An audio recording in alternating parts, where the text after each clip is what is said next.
It is 8 o'clock on the East Coast. It is 5 o'clock on the West Coast. It is the 14th of November in the year of our Lord 2024, season 15, episode 19. 688 times you have been welcome to the Clubhouse Podcast, your one-stop shop for all things sports, entertainment, pop culture, and pro wrestling. Live every week. Well, in a couple of weeks, we won't be live, but we're going to talk about that. We've got a lot of stuff to talk about tonight as it pertains to the show. We're so glad you're here.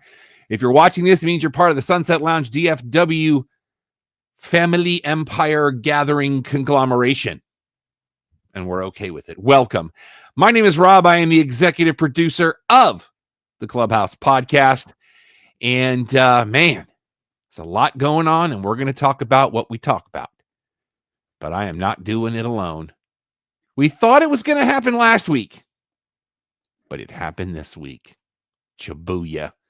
We are skating at full strength. That way is my co-host and a man who has a cat somewhere near him at all times, as it should be.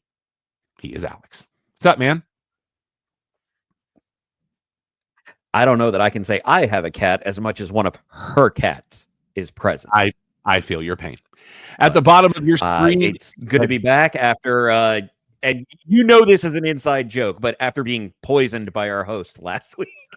Okay, let's be clear, because I was thinking about that. Alex was out last week. Sean blames me, but that's not true, because she says that I brought him expired tea from HTO. No, I was thinking about that. They made the gallon for me on the spot. That was not in the cooler. So they would have written the date right then, right there. I'm just saying. Mm-hmm. Your Honor, I rest my case. Yep. At the bottom of your screen is the official fact checker. Money to tease you with it. You're not wrong. At the bottom of your screen is the official fact checker of Sooner Gator Productions, and a man who has one half of the best 8-man tag team in AEW. You may know him as Igbunu, but his mama named him Don Ford. I'm going to call him Don Ford. Hey, man. You may have just saw Alex left. He's been dealing with a food delivery issue for a while that wasn't supposed to happen a long time ago, and he told them not to, and I guess they just showed up. So we're dealing with cats, food delivery, everything out. It's mass chaos. It's all mass chaos. But okay, so before we go on the show, there's one thing I want to do. I had to leave town on Monday on the holiday. We celebrated the life of Lucy Ann Murray, good friend of the show, Gary Murray. God rest his soul. Now he's back. Now him and Mom are back together, and she had an incredible life. And for the people out there who knew Gary and stuff like that, that's his mother that we all heard about or met or so forth. Beautiful service. The family asked me to speak at, be one of the speakers at the service, and just be talking about Ann. So she went to our maker very peacefully, and like you say, Father Time's undefeated, but her, she's back with Gary now. So, but a good service and the best wishes to the family and all that, which we can't say enough. So, indeed, insane. Oh, now what? No, it's just my wife cannot tell time sometimes. Oh, okay. But yes, our best. So now, wife watches, food, cats. It's chaos. That's the name of tonight's show. Tea. It's all chaos. But this is why we do it live. And I'm the one that seems now. It goes out, blemishes and all. Alex is back. So I'm the one that seems like normal right now in this show. So, but yes, our best to the Murray family. I do still have the vinyl records that you gave me from his family. All those, so it's actually on the other side of where the camera is currently. Yeah. All right, Alex, do you have me? Are you back? Oh, now he's frozen. Okay, I think he's almost there. He's almost okay. We can see him. Mike's there. Stay on target. Now another freeze. Riveting. People are getting their money was worth on this show. Hey, Oh, now he's frozen again. Where we sometimes while we're talking about that, let's go ahead and do the first of our announcements tonight. Okay. Coming very soon, right here to All Sunset Lounge DFW. As you know, $5 a month on the Patreon gets you all the shows. Great shows here on the network. We love being a part of this network. Everybody's been really awesome to us. However, we're going to do more stuff. And coming in the next couple of weeks, you're going to see we're probably going to do a quick video about what the tiers will be. There will be, I believe, Alex, if I'm not mistaken, 4 different tiers. Is that what my paper's in the other room? Oh, I don't think he has me. You know, we can see him, but maybe he can't hear us. No, we can see him. He's he's getting the host connection. I have 5. Okay, so we have five layers or tiers that you can be a part of and be a very special member of the Empire. We're going to be talking about that very, very soon with some very cool things. Now, that being said, we've got a couple of cool things coming in the next couple of weeks to kind of gear you up for that. One of the things that we are going to have one of our tiers for, and this will be we're going to give you the first one as part of this feed. But after that, you'll have to be a piece on that particular tier. You have to be one of our members on that tier to get this. About a year ago, Alex and Sean came up with this idea. And I didn't quite know how we were going to pull it off. And it's been bouncing around in my skull ever since. And then about a month ago, I was like, you know what? We could do this as a special tier. We have a place here in the Metroplex, and there's other states that have this too. I think it's about 6 or 7 different states have a place called the Movie Trading Company. No free ads. They do this thing where they take a lot of their clearance DVDs. I actually found one that had Blu-rays in it, at the one by your house, Alex, but I didn't get it. And they just take them and they'll put like 20 of them in a bag and then seal the bag. And it's $15 for 20 DVDs. And a couple of weeks ago, as part of their anniversary sale, they were buy one, get one free. So I picked up 2 bags full of DVDs and I brought them to Alex's house.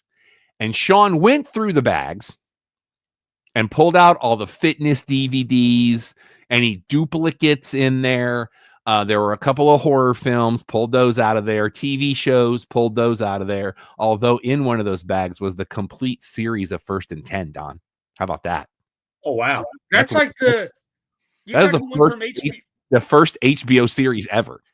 Oh, so that was the first HBO series ever? Yep. Even and I'm excited because now I own it. That was before Fraggle Rock? Oh, yeah. This First was late 70s when First and 10 kicked in. Okay. But I remember as a kid. Okay. Back on the road.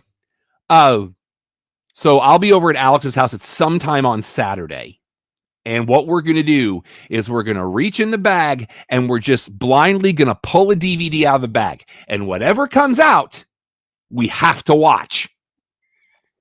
And so Alex and I are going to watch the movie. And at a time that we can get Don involved, he'll be there too. Alex is now showing you where the bags are. We don't know what's in the bags. We know it's all terrible films. We can bet your bottom dollar on that. But we will watch the film and then we will review the film. Wait. According to our sorter, there are a few very good ones in there, like actually quality movies. However, it is according to Sean's taste, so that is open for interpretation. We are tentatively calling that the SGP mystery movie.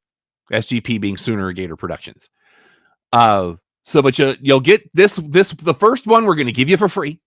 But after that, it's going to go behind a paywall, and you'll have to be that level to get those. We're also going to have pay levels we're getting the deconstructions back on track. We will be doing Full Gear next Saturday.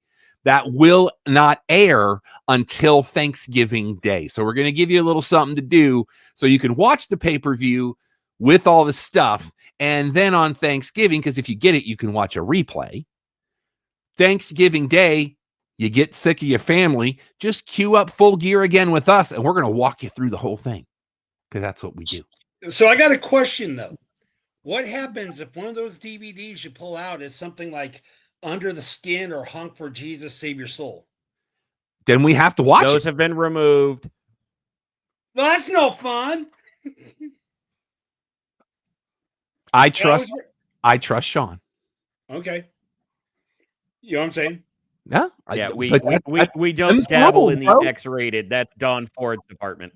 Well, no, the second one wouldn't have been. The first one could be interpreted, but the second one, he's just saying like of my worst movies of a year. Yeah, because you said like you will never watch. That we're doing. Okay, I thought he was referring to a certain type of movie. No. The first one he mentioned was that horrible Scarlett Johansson thing. Yeah. That's what Under the Skin. Yeah, I didn't remember it as that. There's multiple movies with that title, so I knew what he was saying. Yeah, but he was just like, if The Commuter comes up. Yeah. Watch it. Oh, yeah. Because I said favorite movie that year, but doggone it, we're gonna watch it because them's the rules. Yeah, even though she said there were a few good ones in there were a few she openly laughed at while she was. I said if you bought it for me because you would have done it on purpose. If it's in the bag, it's not on purpose. So you'd be okay. I'm this idea. I'm not putting loopholes in this. Okay. The only loopholes is that we're not doing fitness DVDs, we're not doing horror movies, we're not doing adult style film or TV shows. Because then we do there for a week and a half. Yeah. I do know a couple of things that I was told is in one of them. We may have to have a ruling on it if we draw it. Because I'm told there's a Three Stooges box set in there. So we may have to have a ruling on that. Well, that would fall under TV series, and I'm sure. Well, but they've done movies too. They have done movies. I understand, but anything that had TV series has already been removed. Okay. All right. Good. Yeah. All right. Let's get into sports talk. It was announced just a few hours ago. We talked about this recently. My God, we're 12 minutes in. About what were the Tampa Bay Rays going to be doing in 2025? For those of you that don't know, the hurricane that came through tore off the roof, and they're supposed to be getting a new stadium, and it was going to be millions and millions and millions of dollars to fix the roof on the Trop. It was announced today that the 2025 home games for the Tampa Bay Rays will be played where the Yankees spring training facility is in Tampa. And Steinbrenner Field, yes. Yeah. And they will be playing there. So there is a plan. Shout out to the Yankees for helping out there. Which, shout out to the Yankees. It's not something you hear me say a lot. Let's not get too carried. No. They're getting paid handsomely for this. Well, I'm sure they're getting paid, but they still had to bring it to the table. Yeah. They didn't. They could have said no to them because Plan A was fixing the Trop on expedited process, and everything said that it still would take till 2026. Yeah. So we'll be Yankees will be getting a little over $25 million for the rental of Steinbrenner Field in 2025, which brings the grand total of Major League Baseball teams playing in minor league stadiums to 2 for next year. What's the other one? The other one being Oakland, because there's no stadium in Vegas yet. Oh, so okay. Now, how many will it seat? Yeah, they'll be playing in Sacramento, I believe. Yep, you are correct. Sorry? How many will it seat for the Rays? Do you know? Is it like a... It's not a huge... it seats more than the Rays get in attendance anyways. Yeah. Okay. That was what I heard on ESPN earlier today. They're like, it's not a huge stadium, but it'll be fine for them. It's not the White Sox, but, Let's get into college football, and let's talk about your updated playoff standings. Now... Let me see if I can get, because the way they're doing this is weird. There we go. Go to the Twitter machine. Let's see here. Oh, NCAA.com. How about y'all doing helping a brother out? Let's take a look at your current bracket. Now, as it stands, your first round games would be number 12, Boise State playing number 5, Ohio State, as it stands. Now, that makes me Northwestern so much right has to play this. Northwestern has to play them this weekend, and they're a 29.5-point underdog. And then Notre Dame would play Tennessee. That is your 8-9 matchup. On the other side of the bracket, you would have Ole Miss and Penn State, and then Alabama and Indiana. Indiana currently at 7. But they've got Ohio State coming up too. Is that who's maybe Indiana's playing them, and whoever Northwestern's playing, they're getting 29.5. I know that whoever they're playing. Now, the winner of Ole Miss Penn State would get BYU. BYU is currently your 3 seed. Alabama, Indiana, that winner would get Texas, who is currently the 2 seed. Go ahead, Alex. Yes, sir. It is Ohio State Northwestern this weekend. It is Ohio State at Northwestern this weekend, currently at 28.5. Ooh, hey, it's gone down a point. The winner of Boise State, Ohio State would get number 4 Miami. Even after the loss, Miami's still in it. And then you have Notre Dame, Tennessee. That winner would get number 1 Oregon. That is currently how it sits, because you can't rely on the actual rankings because of the way the seeding works. Oregon gets the 1 seed because they're the highest ranked conference champion. So Ohio State seeded number 5 because they're an at-large pick, because they're behind Oregon in the Big Ten.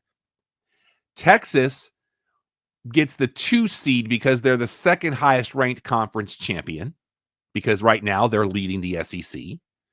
Penn State at 4 is an at-large pick because they're the 3rd team in the Big Ten. There's a lot of math to this, and I'm not going through all 12 because my head hurts. Right now, Georgia's first out right now at number 12. But we've still got 3 weeks left in the season. That all is going to change. And then we've got 7 weeks of bowl games. You mean they're first out, Georgia? Georgia's not in the 12 for the playoff. Even though they're ranked 12th right now? Correct. Because you already have, the SEC already has their allotment. Oh, okay. I see. Well, you have a tie at 12. Okay. Yeah. Boise State, they're the 5th highest ranked conference champion, but they're seated in the 12th. Technically, they're 13th. Right, they're 13th, but they're the highest ranked in their conference. And how many games do they have left then? 3. 1 or 2? Okay, so let's say just for fluke, Alabama loses everything. Would Georgia be able to move up then? You know what I'm saying? It would depend on how the SEC championship goes. Yeah, okay. It's the math makes my head hurt. Yeah, okay. All right, let's get into the NFL real quick. Shane Waldron out as Before we get too far off, though. Yes, sir. Before we get too far off of that, you were saying about Ohio State playing Indiana next week. Okay. And that's good. And that could be make or break for Indiana at this point. All right. Could be make or break. Shane Waldron out. Shane Waldron out as OC in Chicago. I don't think that's the problem. But who am I? And Don and I talked about this last week, how I'm not a fan of firing a coach midseason. I'm just not. Especially, we're in week 11 officially right now. There's no real benefit. I mean, if you're going to free fall, you're going to free fall. It's that. Simple. Unless there's some extraordinary circumstance, like they're arrested or something, I could. Well, yeah, because those are called moral clauses. Yeah. But yeah. Yeah. Let's get into week 10. Last Thursday night, Baltimore giving 6 to Cincinnati, and it was too much. We didn't think it was enough. It was not. It was too much because they beat Cincinnati by 1 in a game that was insanity. Right now, we have the game up in the studio with we have an NFC East battle with Washington at Philly. Oh, that's not what I wanted. I wanted to get to our Pigskin Pick'em group. Alex with a huge move this week, as he is now in tied for 3rd place. He's 50 points behind me, And I am 30 points behind Ryan Jean 13 currently. Don, do you still have me? Yeah. Okay. Alex. I just want to make sure. Okay. Yeah. Okay. But Alex making a huge move. He did really, really well this week. I only had 5 correct. This was a wacky week in the NFL. Last Sunday, Giants Carolina in Germany. We even had Ed Hochuley's son do a call in German. That was kind of fun. And New York giving 6.5. Carolina wins that game by a field goal, which is crazy. Then we go to Sunday. New England was getting 6.5, but they didn't need them as they beat Chicago 19-3.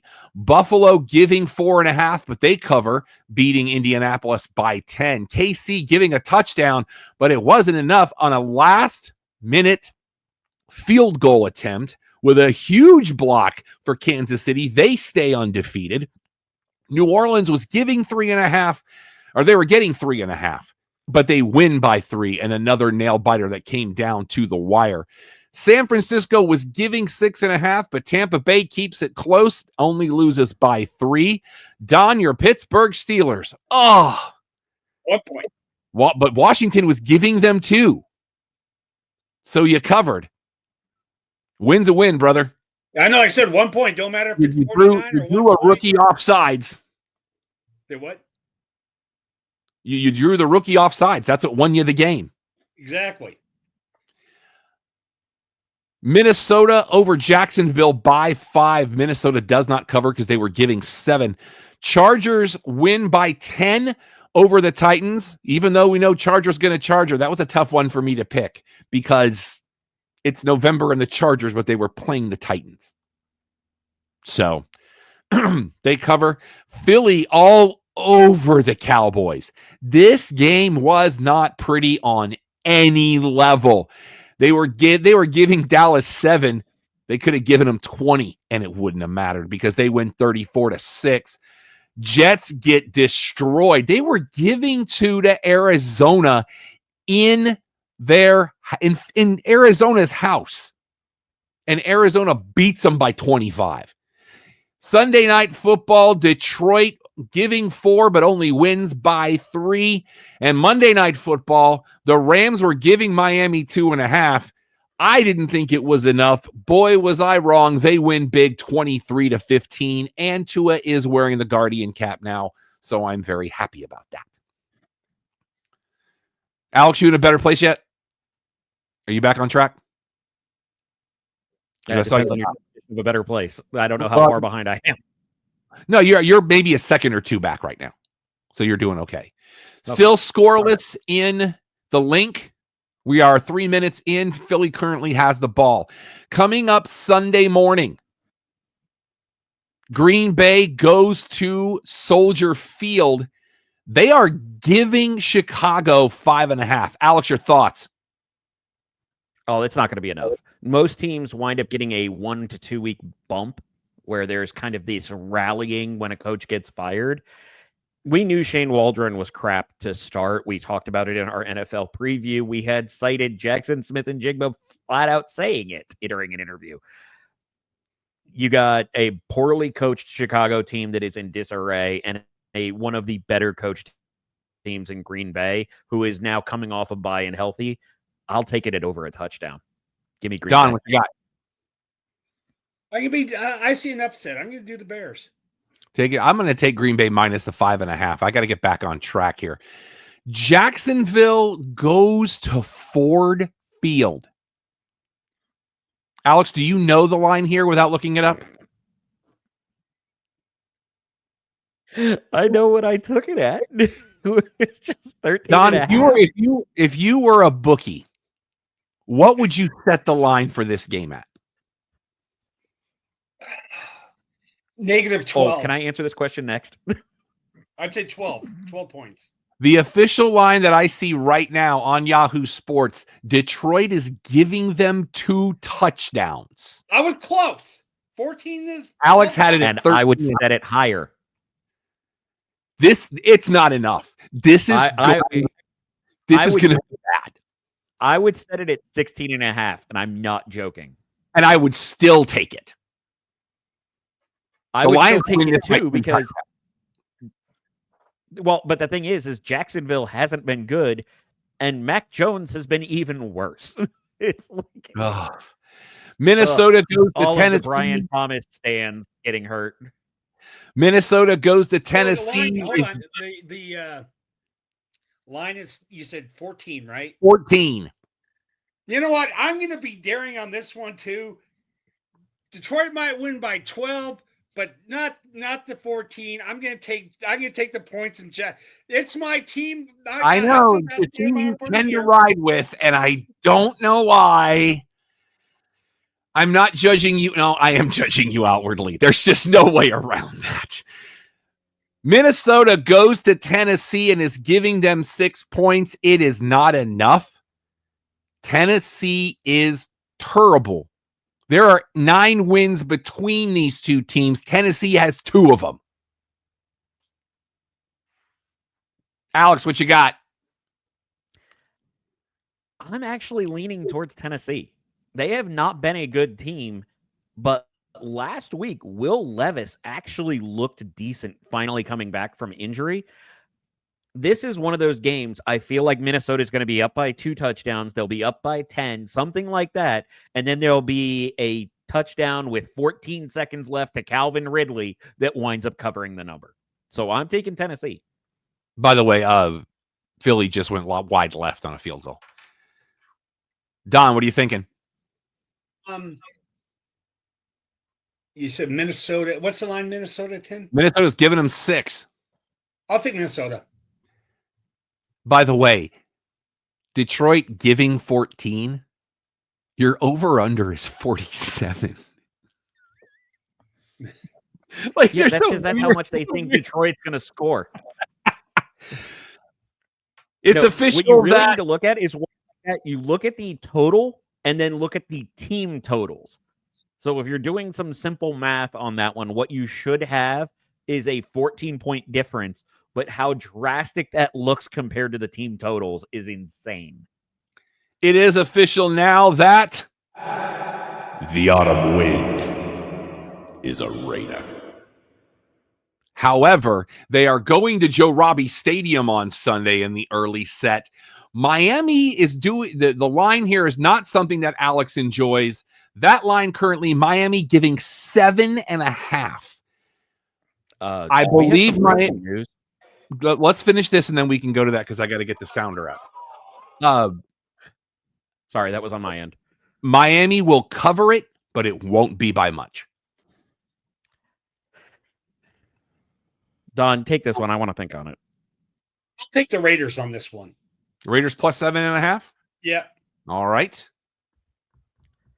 See, there's a glaring problem here. Miami should cover this number very easily, especially because the Raiders have just been awful, like in every way, shape, or form. But I am going to take Miami, even with the hook, because this is the perfect example that you have to be a good team to overcome going from Pacific time to Eastern in the early set and not have any kind of effect.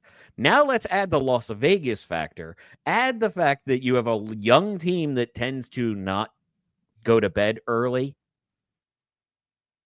Yeah, this might, to borrow a term I've heard Rob use in these, this might be a boat race in Miami's favor. Yeah. All right. We have breaking news. We go live to Rockwall, Texas. Alex, take it away. Tonight, we have the press conference going on for the boxing match between Jake Paul and Mike Tyson. Takes place tomorrow night. Some words were exchanged on Netflix. And Mike Tyson apparently took issue with something that was said and decided to strike Jake Paul. Teams had to be removed from the stage. This happened just 5 minutes ago. So at least they're drumming up business.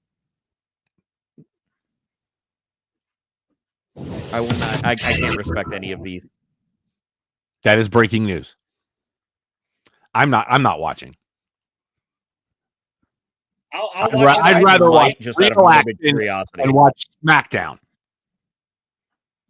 See, here's the thing. I'm going to watch it on replay, so I don't have to watch all the talk and everything like that, and just get to the. Well, I think there's only 2 or 3 undercard fights. This is not a deep card.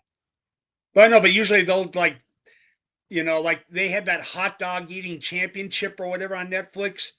It was only about 10 minutes, but the show was an hour long, and it's 40 minutes of talk. And then, that's why I'm not going to watch Not it a live. YouTube video, Don. You're going to have filler. I know, but not that bad. That's what I'm going to say. I'm just going to watch it after the fact. Allow me to translate Don. May I try to translate Don for this? It is not worth the time it takes to watch the entire program. He's going to wait for highlights. I get it. I'm the same way. I'm going to watch it on Netflix, but fast forward till I get to the fight and skip all. No, I get it. Yeah. Yeah. Rams go to Gillette Stadium in the early set. LA giving New England 4.5. Oh, I'm taking the LA. LA starting to make some moves. I agree with you, Don. I think they win this by at least a touchdown. New England is in shambles. Alex. Clean sweep. All right. The Cleveland Browns. We all have the Rams thinking it's a touchdown. Cleveland goes to New Orleans, and they're giving New Orleans a point. I'm not saying New Orleans is playing stellar football here, but you're going to give me New Orleans plus against Cleveland at home? I'm taking it. Oh, I'm taking New Orleans on that. Alex? I will be taking Cleveland, as New Orleans' biggest heel on this, or biggest Achilles heel this season, has been against the pass rush. The only teams they have beat have had zero to little pass rush. Cleveland's only remaining weapon is Myles Garrett and their pass rush. That defense will hold back because New Orleans has virtually no receivers outside of when Kamara rolls out. I think that Cleveland's going to be able to do a bend but not break defense and wind up winning the game by at least a field goal. In your early set nap game, Indianapolis goes to MetLife Stadium to play the Jets. The Jets are giving 4. Anthony Richardson back in the lineup. I just don't trust the Jets. Give me Indy plus 4. Jets on this one. Oh, give me give me any team that plays against Anthony Richardson right now. You're going to have a spy. At least the Jets defense is competent. They're not getting anything done. Baltimore goes to aggravated stadium. They're getting 3, which technically makes this a pick'em. Baltimore going where? To who? To Pittsburgh. Okay. Do you not know your own schedule, Don? No, Especially this game. Yeah, I know. See, 3 don't mean nothing when these two play. It's always going to be within 7 points. So with the line 3, I'm taking. Pittsburgh's giving 3? They are getting 3. No. Oh, then I'll take Pittsburgh then. With getting 3, I'll take Pittsburgh. I was wrong. They're getting 3, which technically makes them getting 6. Yeah, so I'll take that. Yeah. Give me Pittsburgh as well. Glad I got. I am so glad I got Pittsburgh while it was still 3.5. Baltimore's defense has not been good. Yeah, and Pittsburgh is rolling. They are playing very, very well. Atlanta goes to Denver. Denver giving them 2. Atlanta is a team this year that is playing horribly inconsistently, but when I think they're out, they pull themselves back in, to paraphrase Michael Corleone. I will take Atlanta plus the 2. Denver, they're just not. I still have no confidence. They're 5-5. I have no confidence in Denver at this point. Atlanta has been really bad outdoors, and they're having to travel all the way and play at altitude. I actually am leaning Denver on this one. Don? I'll take Atlanta on this one. We are in the late set now. Seattle goes down the coast to Santa Clara to play the 49ers. San Francisco giving them 6.5. I don't think it's enough. San Francisco plays this team. There's two teams they play incredibly tough, Seattle and Dallas. And I think San Francisco, they're starting to get pieces back. Hopefully Deebo Samuels has apologized to the kicker and the long snapper. Let's get it moving. Give me San Francisco minus 6.5.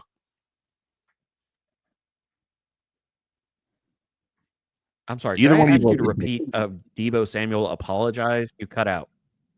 I said I'm hoping Deebo Samuels has apologized to the long snapper and the kicker. Yes, I agree on that one.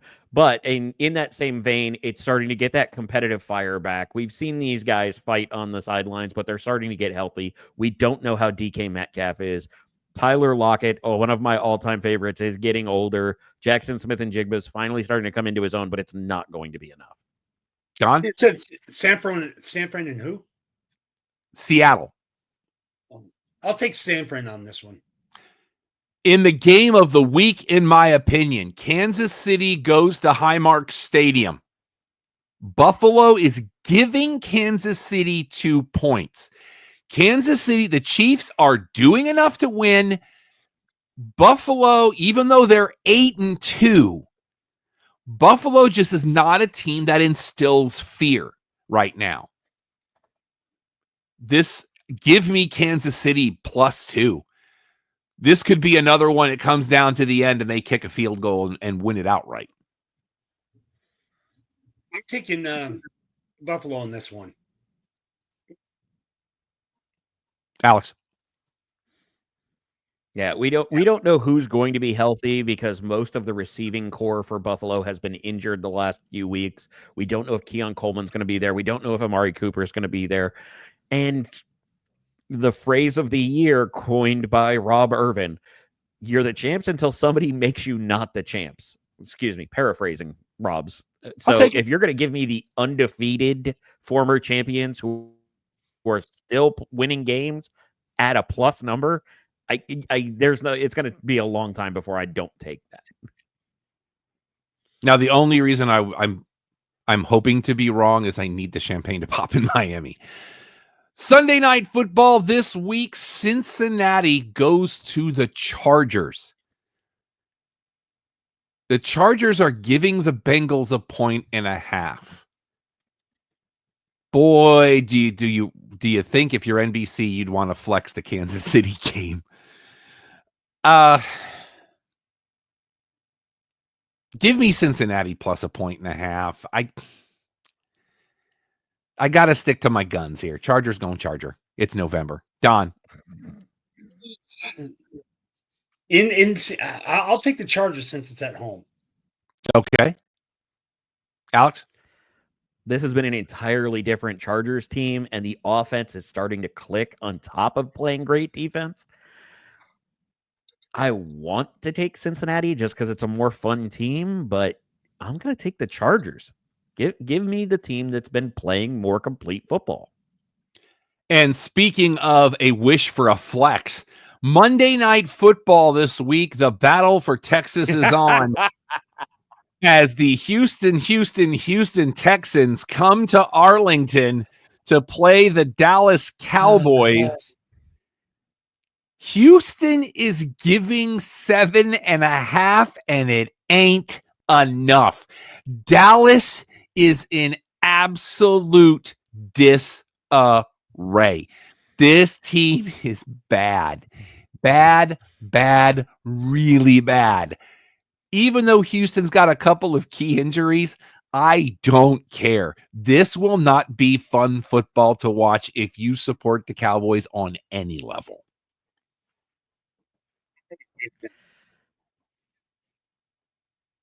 Don took Houston minus 7.5.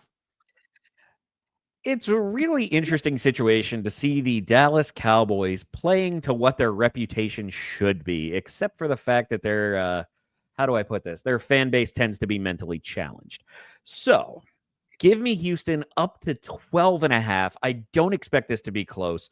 Houston's actually playing better football than Philadelphia, even after losing to a very, very talented Detroit team. The only thing you have is how bad did they get beat up in that game? I don't think it was enough to fall that far for Dallas. And then we are about 3 weeks away from the return of North America's favorite game show, because we'll do that for hockey. Yes. So get ready for that. Let's get into TV talk and stuff we watched this week. TV edition. I'm still holding on with Trivial Pursuit. It's a rough watch. And I just, they need to let LeVar Burton just go. He seems like he's holding back a little bit on that show. Now, I am interested in the episode that airs tonight. I think it's tonight, because they're doing an all NXT thing. So I am intrigued by that. But I'm sticking with it. Speaking of trivia, last night I was at Pluckers. One of my direct reports is in town. We went to dinner and I forgot it was trivia night. Came in third. Three points away from the winners. So I'll take that all day long. Anything on television that you boys watched this week? Yeah, the season premiere of Yellowstone. Started off with a bang. Oh, go ahead. Yellowstone. So you liked it, Don? Yeah, it was. I'm not going to give any spoilers or anything like that, but it started off like, wow, okay, all right. So, and it set up the thing for the whole season. So, Alex, anything from you? So I've actually nothing new. I've been binge watching Bob's Burgers for a pick-me-up, but I am very intrigued by, I want to say, St. Denis Medical, new office to Parks and Rec coming through. I'm very intrigued to see this, especially with David Allen Greer answering questions about, like, you've been on TV for so long, and he's like, I'm going to do it till I'm 100. I love that. So he's going to beat Hugh Jackman by 10 years. Same. Let's get we into recorded but never watched. So I'm looking forward to that. All right. ABC has announced that season 3 of Will Trent will start January the 7th. That's a Tuesday night at 8:00 Eastern. Mm-hmm. And they have canceled the Shaquille O'Neal game show Lucky 13 after one season. Yeah, that was. Didn't know it was a thing. Didn't even know it was coming. I watched a couple because I kind of like true or false. That did you get the questions like Millionaire? But yeah, they tried. It wasn't that great. Big news for AMC, the television network, this week. Oh boy, they have officially acquired BBC America. Anybody want to guess the price tag that they paid for the ownership of BBC America? 20 million. 42 million was the price tag. It's half off. Still felt a little low for me. I thought it was quite the opposite direction. Apple TV Plus announcing this week that season 4 of Mythic Quest is going to kick off January 29th. For some reason, I thought that ended, but I was wrong. Well, there was discussions of it being done after 3 seasons based on what was coming up with It's Always Sunny, with Wrexham, and everything else. And Rob McElhenney just refuses not to work. I'm here for it. Disney Plus has told us Andor. I really enjoy Mythic Quest. It's very fun. Andor season 2 coming April 22nd. Sure. I'm one of the people that did not enjoy season 1 of Andor. I feel like they wrote half a story and then just called George and said, hey, can we just do THX 1138 for the rest of this? Cool. And I was disappointed because I really like that character. And Diego Luna has been a guest on this show. So we also have some more casting for season 2 of Percy Jackson. Andra Day has been cast as Athena. So we have that going for us. HBO Max announcing that season 3 of Euphoria will start production in January. Never watched an episode.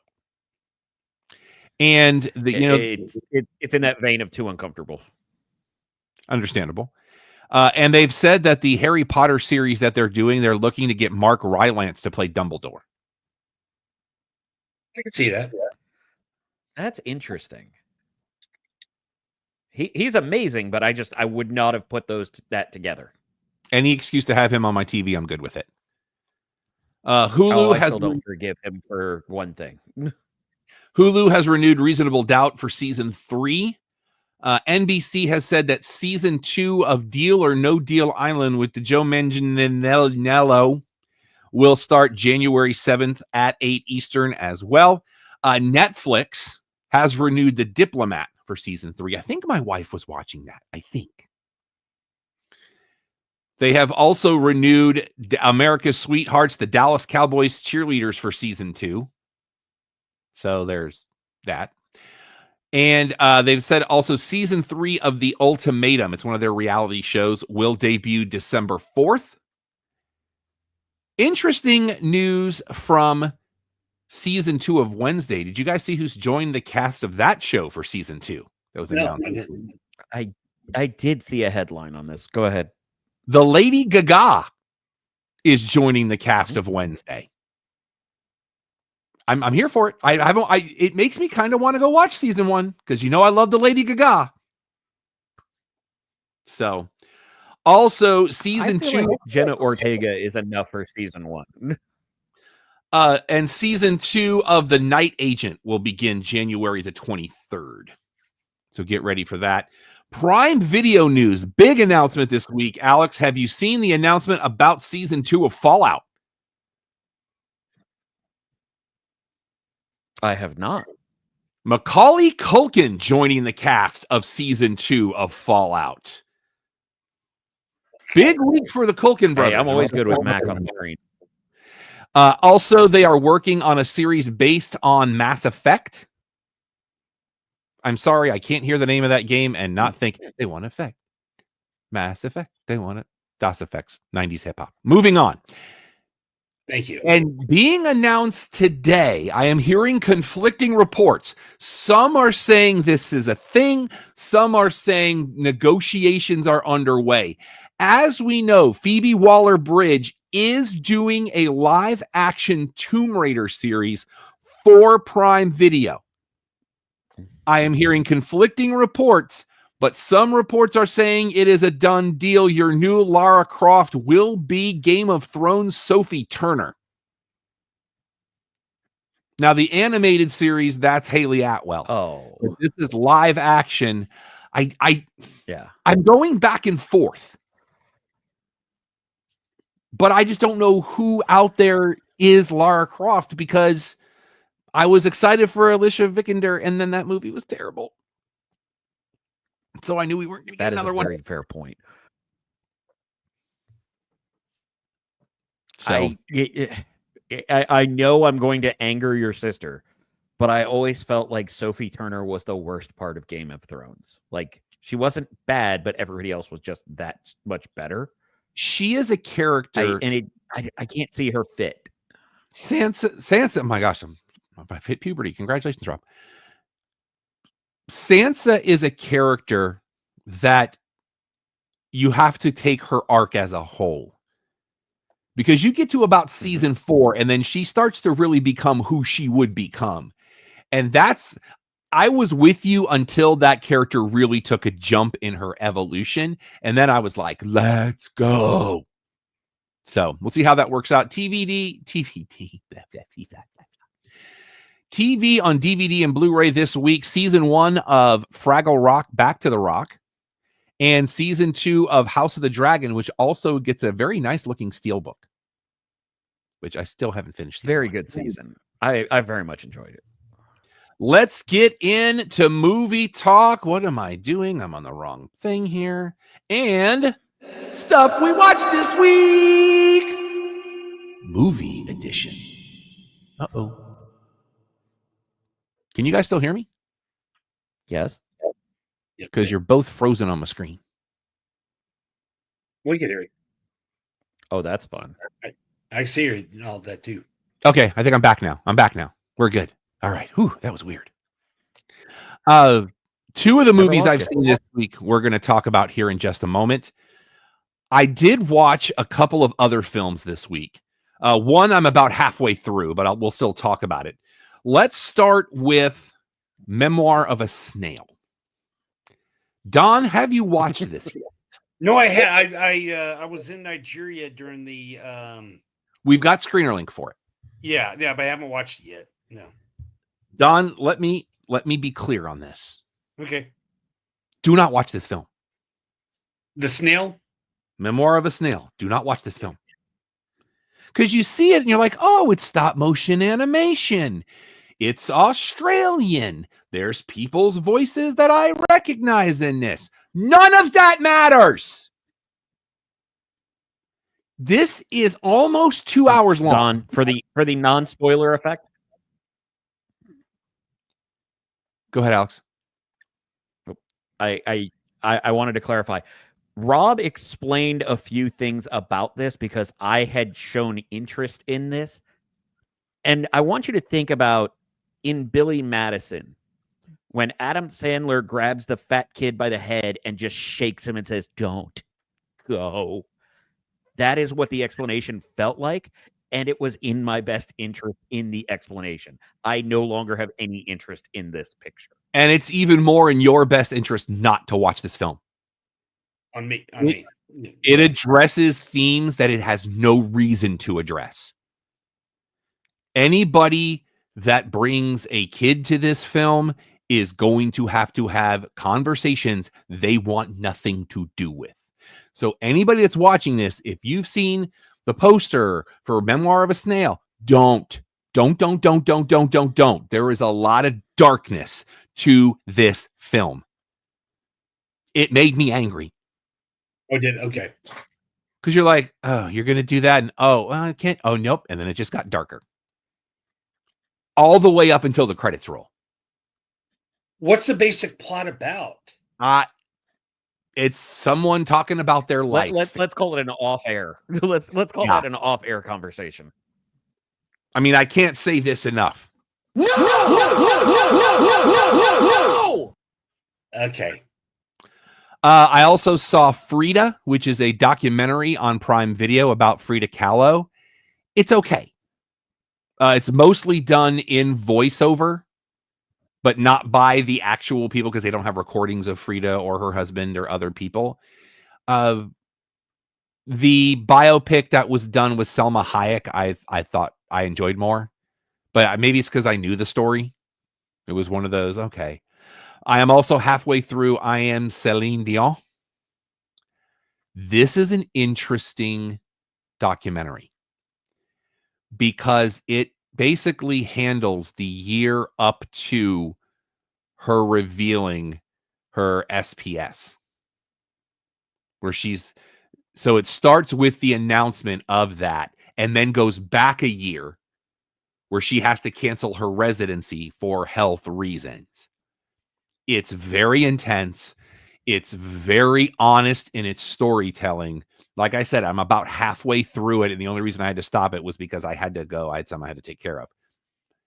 It's very well done.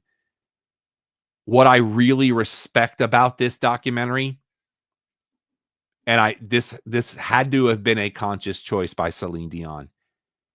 She's basically not made up at all. She is base as she can be. And she wears her emotions on her sleeve as she talks about what she's going through. It's very well done. I can say that. I recommend it, but just understand it is not the feel-good movie of the year. Anything else you boys watched this week you want to talk about from a film standpoint? Yeah, one which we'll get into new movies, but I saw that one with Liam Neeson, In the Land of Saint and Sinners.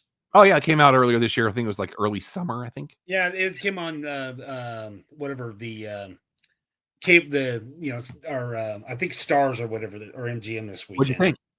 It was good. I mean, he fit the role well.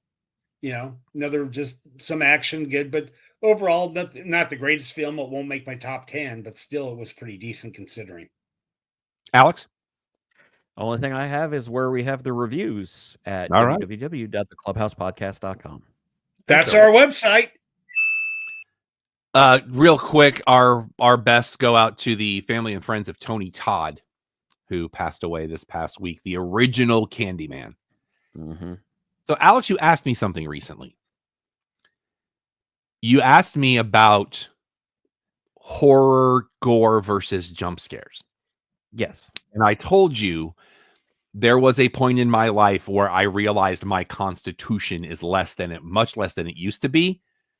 Candyman was the movie that did it. I know exactly which part you're talking about. That was the first time I had to walk out of a theater and take a break because I was feeling nauseous. And from that day on, okay, that was the conscious choice. But never heard a bad thing about the guy. Really embraced his fans and was a quality human being. So our best go out to his family and friends. I'm going to take a breath because I am about to upset Don really bad. I got 3 words for you, Don. What's that? Ice Age 6, baby! Woo! Let's go! It's coming. We are getting it.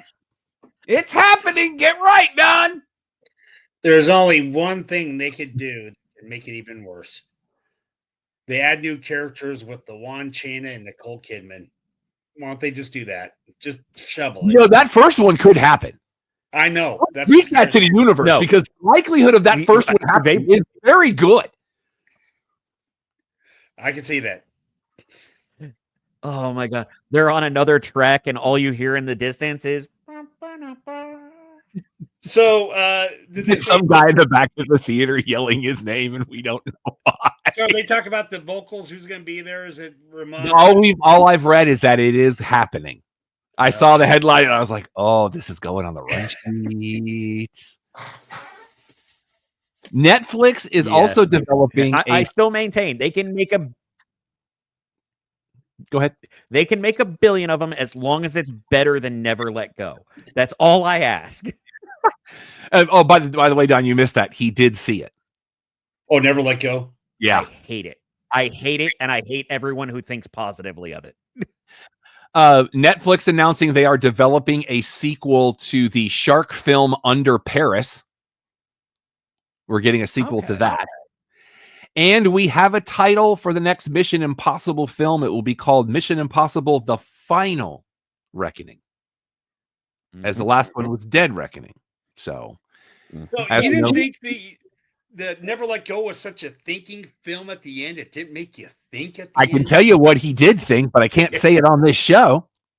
Oh, I can. Yes, we can. We absolutely can now because we're with the Sunset Lounge. And if you want to start hitting the bleep, I'm just going to start swearing about how everything in that movie was stupid.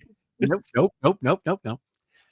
Oh, movie tomorrow in places you get new releases. We have a movie. Before Go ahead. We get off this, I want to say something. Go ahead. Don, if you buy this film as a joke for me for Christmas, I will snap it and stab you with it. You're no fun.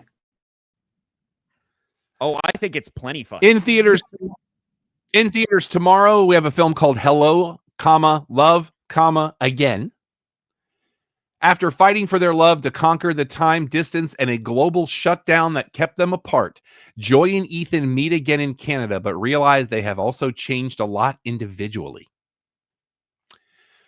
We also have Albany Road this week. This is Lynn Whitfield is in this. Haven't heard her name in a minute.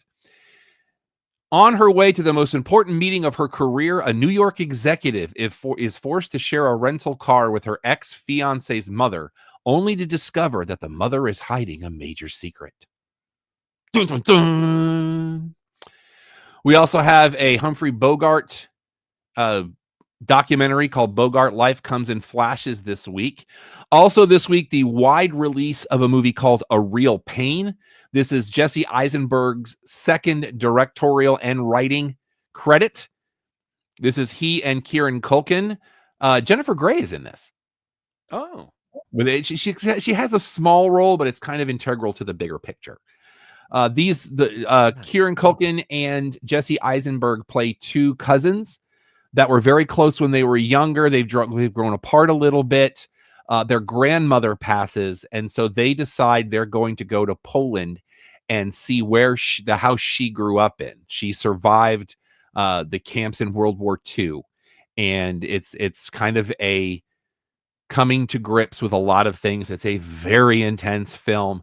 There is a piece in the third act that has never been done before in a narrative film. I found that out today. But it's an excellent film. It got a really good shot to stay in my top 10 this year. But just be advised, this thing is tense. And Culkin he's an acting clinic in this. He and Eisenberg are both. He has been for a while now. But he really gets to showcase in this. And also this week, a movie that all three of us saw and reviewed at www.theclubhousepodcast.com. That's our website. That's still our website. Red One releases tomorrow and will probably be on Prime Video on Black Friday, just because they want to get it that 2-week release. It's not bad. I had fun. It's Dwayne Johnson, who apparently made $50 million off this movie, which is a 20% of the budget. No, that's because it hit on every piece of it. Yeah. But, go check out you want to know what we thought? It's fun. It is. It's worth a watch. It'll be great background fodder during the holidays. But fair warning, what Deadpool and Wolverine did for a word that starts with F, this movie does for a word that starts with S. And by the way, Philly goes wide left again.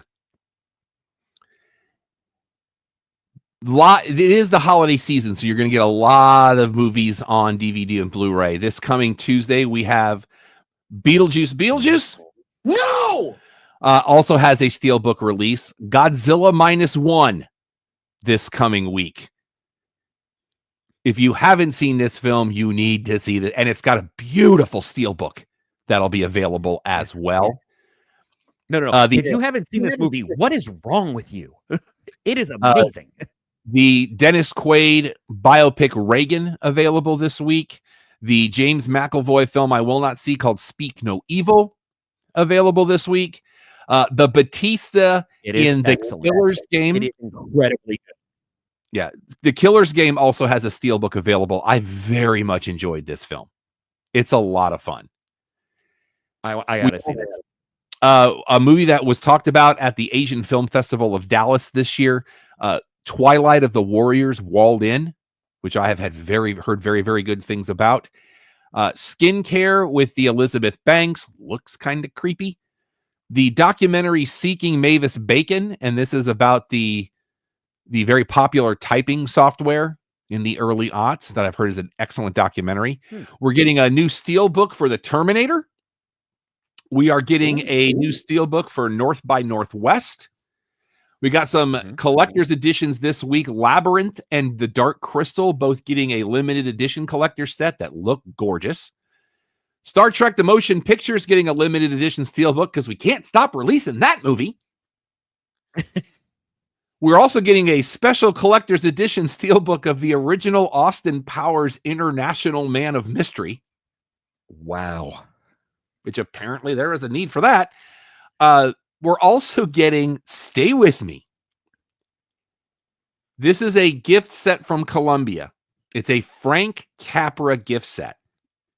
27 discs in this collection. You heard me right.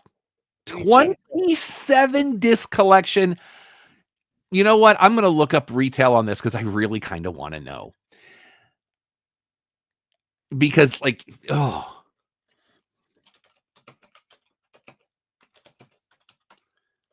Let me see what we're doing here. I'm at the Zon of Amma.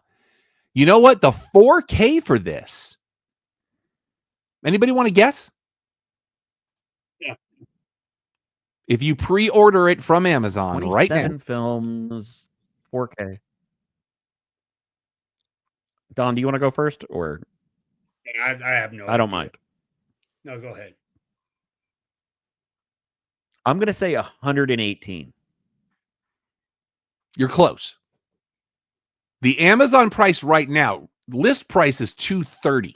Okay. Amazon price currently $145. You're getting So This Is Love, The Way of the Strong, That Certain Thing, Submarine, The Younger Generation, Flight, Ladies of Leisure, Rain or Shine, Dirigible, The Miracle Woman, Platinum Blonde, American Madness, The Bitter Tea of General Yen, Forbidden, Lady for a Day, It Happened One Night, Mr. Deeds Goes to Town, Lost Horizon, You Can't Take It With You, and Mr. Smith Goes to Washington.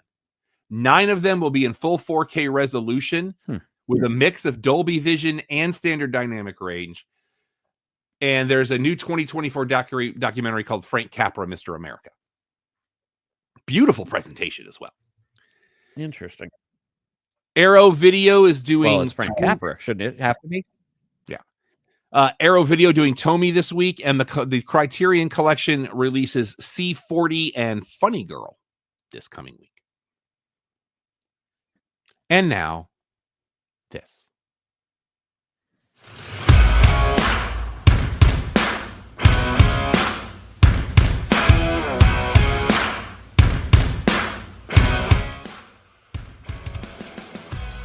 Let's get into the other half of this show, which is the Cheap Podcast, your one-stop shop for all things professional wrestling. Couple of things for TNA. And new X Division champion is Moose. Yay.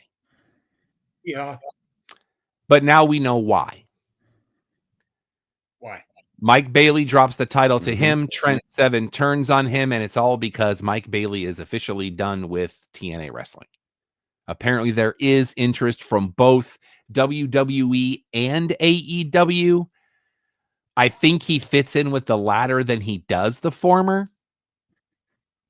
I feel like in WWE, a guy like Speedball Mike Bailey would get lost in the shuffle. Oh, yeah.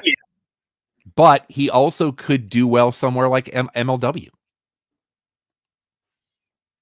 He has done well with MLW in the past. I think the bigger thing here is we have to look at it as, I know it flies in the face of Dusty Rhodes' classic line to DDP, if you're not, or paraphrasing, if you're not in it to be the world champion, what are you even doing? Mike Bailey's ceiling, I don't believe, is ever going to be world champion. But a guy like Mike Bailey can go a very long way in NXT, teaching some of the younger people who are coming from like an MMA background or a martial arts background in how to present better, because dear God, are some of them terrible at it down there. And he looks just like my cousin Scott when we were kids. It's uncanny. WWE announcing this week that Elimination Chamber will be March 1st at the Rogers Center in Toronto. That's 2 years in a row that Elimination Chamber's and been I have Canada. exactly Years in a row, what? That Elimination it Chamber. You I said thought it was. It was Australia last year. Oh, that's right, because of Rhea Ripley. Yeah. You are correct, Don. It was Australia last year. That's what I thought. But that's where it's going to be on March 1st. Alex, you had a prediction? No prediction. I need to know exactly one thing. We have talked about this in baseball before because the Rogers Center has a hotel attached to it, and select rooms have opening windows that you can see the field. I need to know, can I book a hotel room that would allow me to watch Elimination Chamber without ever leaving the bed? I bet you could. For those of you that don't know, that's formerly Sky Dome. Yes.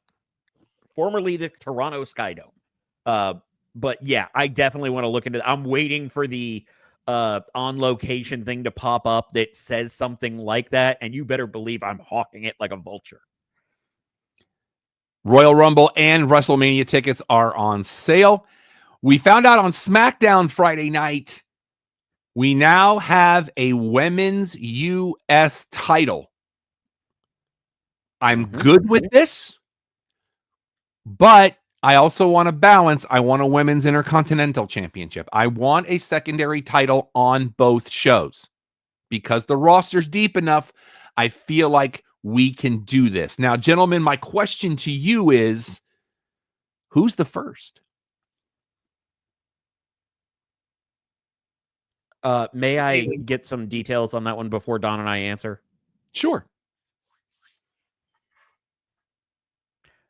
Are you referring to who would be the first women's secondary champion or just for the U.S. title? Well, who's going to be the first? Because we know we have the U.S. title coming. Who's going to be the first women's U.S. champion? Bailey. Because okay, so just the U.S. title. Okay. Correct. And it's Bailey. Yeah, because the Grand Slam thing. You know what I'm saying? I disagree. It legitimizes the belt immediately. Yep. That too. I disagree. That's fine. You can disagree. What do you got? Yeah. I'm going to give you a name. And the only reason this hit my brain was I saw a tweet on this. And I was like, you know what? I think I know who you're going to say. I said, you know what? Let's do that. Give me Mia Yim as your first women's U.S. champion. I can roll with that. Absolutely. She more than deserves it. As the person who multiple years ago came on this show before Mia Yim even sniffed the main roster, was saying that she was being wasted in NXT because she was so much better than she was being used, I completely endorse that idea. But I still think it's going to be Bailey or somebody of that stature to legitimize the title to start. It's the same thing AEW did with their first world championship where they put it on Jericho because multi-time world champion, everybody knows that name, and it legitimizes that belt, which is part of the reason why putting it on somebody as awful as Kalani Jordan was the worst possible decision in NXT for that North American title. I just think that if they put this on Bailey first, and I don't know how to say this, it kind of brings it down because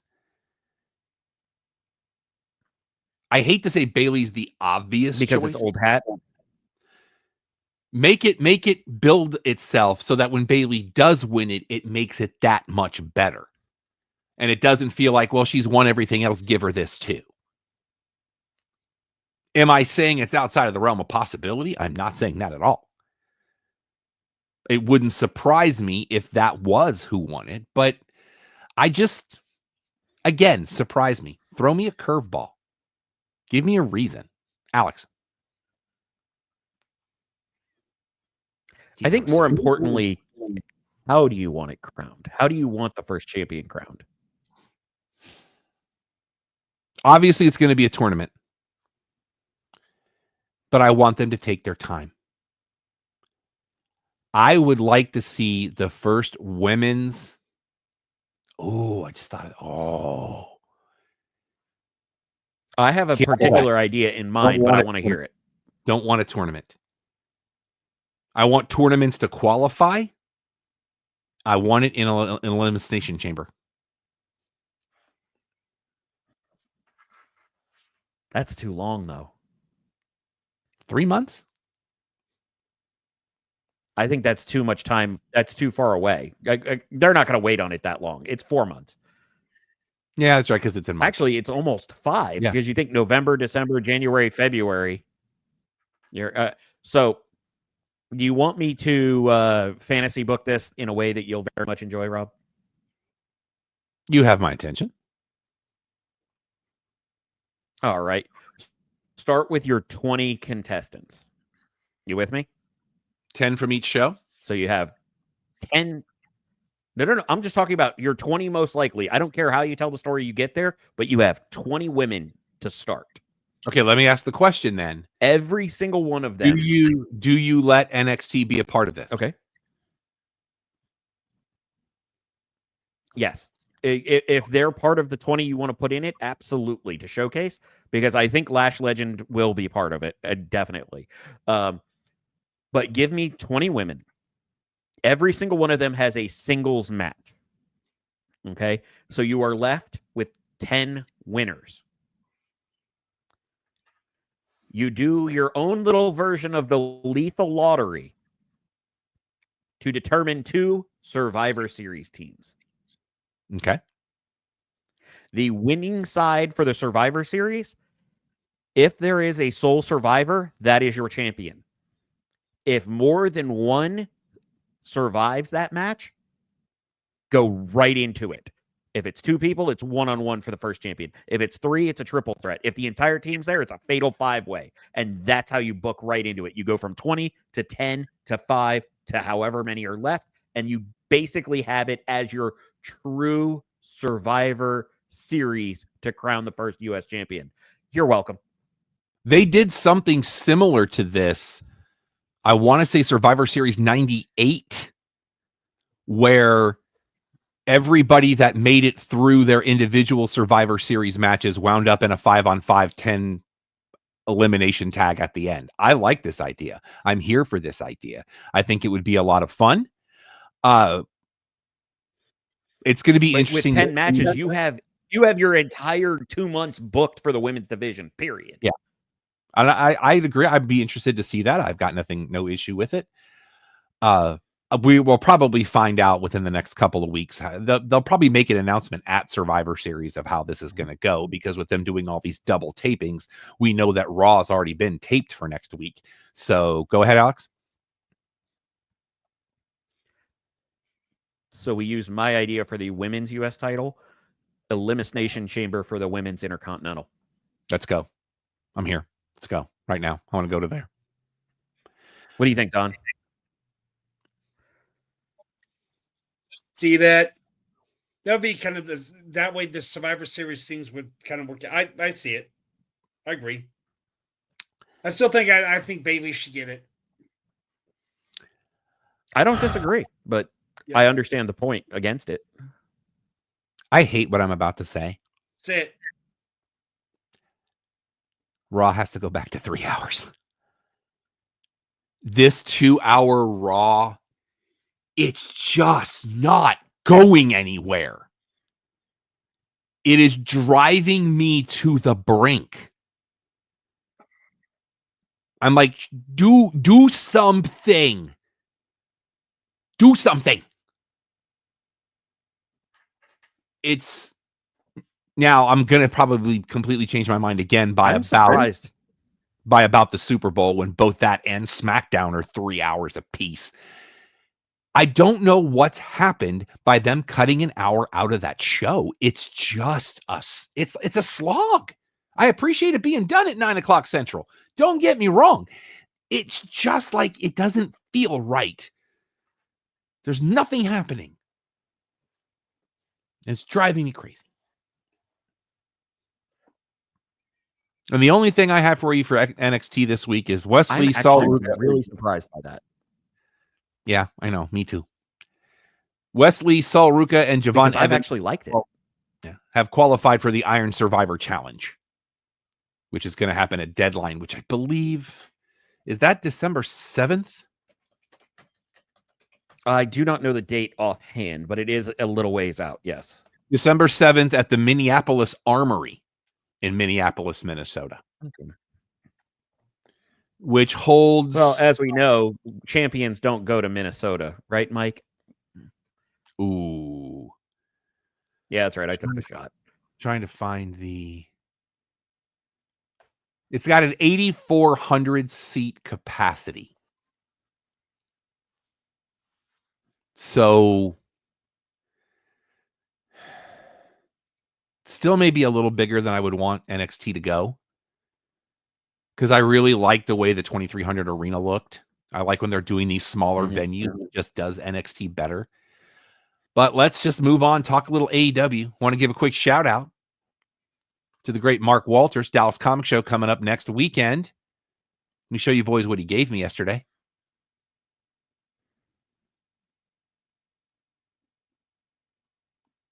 How about that? For those of you that are unaware, DC Comics has been doing these little shorts with some of their newer titles. Oh, wow. Doing stuff for the AEW. We have Tony Storm, Will Ospreay, Orange Cassidy, Britt Baker, Swerve Strickland, and Darby Allin. And this is all of them in one issue. And they're like 4 pages a piece. And they're gorgeous. It's really, really well done. So shout out on that. Next Wednesday at Texas Live, there will be the All In Texas Kickoff Party. If you know anything about that area, Texas Live is a really cool place. Alex and I went there a few years ago before, was it Hard to Kill? Where they were having a big fan event down there, and we had a good old time, and they moved everything inside. It was supposed to be outside, but then the rain came through, and they moved everything inside. Had a blast.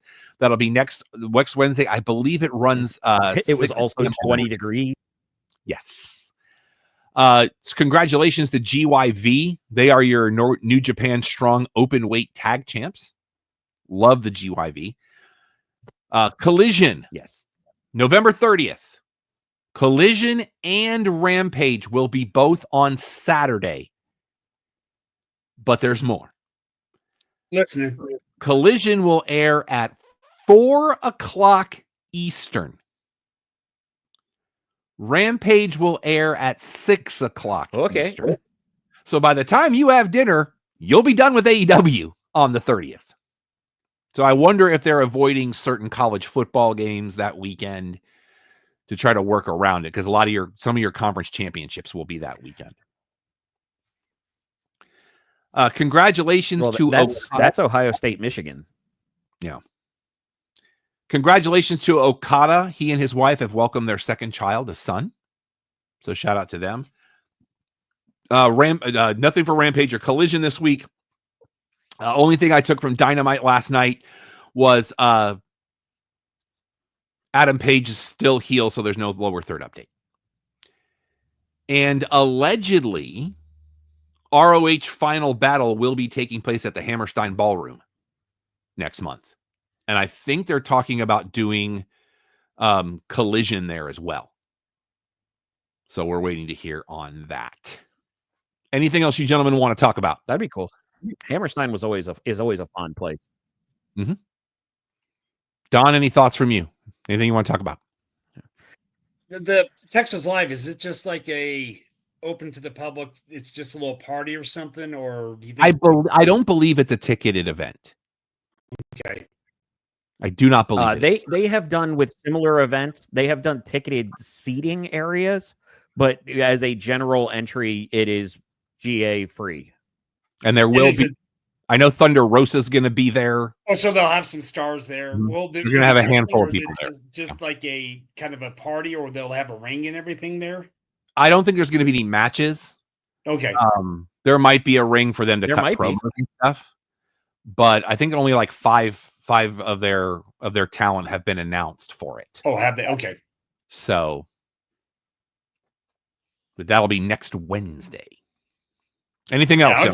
I was saying, I was looking at, you're talking about WrestleMania tickets go on sale. Man, they're up there now. Yeah, they are. Everything WWE is. Even if you just look at when Raw is coming through here in January, all of the tickets are up. And now, granted, that's just part of supply and demand at this point. And that's January 20th, right? That is January 20th. There's a lot going on that day. A lot. Yeah, that also, I don't believe that's the go home Raw for Rumble, but no, it'll be the following week. It will be the following week because Rumble's the first weekend in February. Oh, that's right. They did do it in February next year. Mm-hmm. Okay. My brain always goes to 27, 28. Because I was like, what I paid for last time Mania was here a few years ago, but now what they're looking now, oh my gosh, Vegas, dude. What? It's Vegas. I know, but still, it's oh dear Lord. I still think it's hilarious that night 2 of WrestleMania in Las Vegas is 420. That just makes me giggle. 420. Is Rob Van Dam in the Hall of Fame yet? I bet he goes in this year. I bet if he hasn't, he's going in this year. Yeah. Does that tell you what you need to know, Don? About what What you said. 420 is? What's 420? Okay, Alex asked, because of that, Can we is explain that Van off Dam air for you, Don? going into the Hall of Fame? And I said he'd better be. Does that tell you what you need to know about what 420 is? Okay. Okay. I think I know what you're getting. You're with us now. Okay, good. I thought it was a wrestling thing. I'm sorry. No. Okay. I have two. No, I have two. Number one, Rob Van Dam. Number two, Kevin Nash by himself. Yeah. Vinny Vegas. Let him come out as Vinny Vegas. Or you wait till they do it in Seattle and he comes out as Oz. Up in the upper left corner of your screen. No. Yeah, I hate you. I want to shut the show down after that. There's a QR code. Scan that for all of our social media. By the way, Alex, you may want to update the QR code because we're on Blue Sky now. Go to Clubhouse Show on Blue Sky. It is updated. Oh, did you? Perfect. Excellent. But we're on Blue Sky at Clubhouse Show, so go check that out. We've got links that we've already got posts there because I got links to this week's reviews. So go check it out. Follow me on all your social medias if you'd like. Everything is Yes That Rob Irvin. That is spelled ERVIN. I'm Vexploit on all social media. If you'd like to help out the show, please go to ProWrestlingTees.com and search for the Cheap Podcast. We got a lot of different designs, a lot of different color options within those designs. And if you have anything you'd like to contribute or any adjustments you'd like to see, you can reach out to me at alex@theclubhousepodcast.com. If you are an artist and do submit any artwork to be put on any of our merch, you will get paid for every single one of them that sells. World that gets those awesome shirts that even make me look good. ProWrestlingTees.com/cheap podcast. And at Twitter, I'm Eddie Voodoo. IGBNUU. If you want this man to see your place, email me, Don'sClubhousePodcast.com. We love doing live shows and hanging out with the Empire. Remember, next Saturday, we will be going live to tape because Thanksgiving Day, we will be deconstructing AEW Full Gear. Haven't done that in a while. Looking forward to sitting down and watching the pay-per-view and going through that. And we will be taping the first SGP mystery movie this week. Be on the lookout for our new tiered pricing. $5 gets you the regular shows. No doubt there. And all the shows here at Sunset Lounge DFW that we are so proud to be a member of.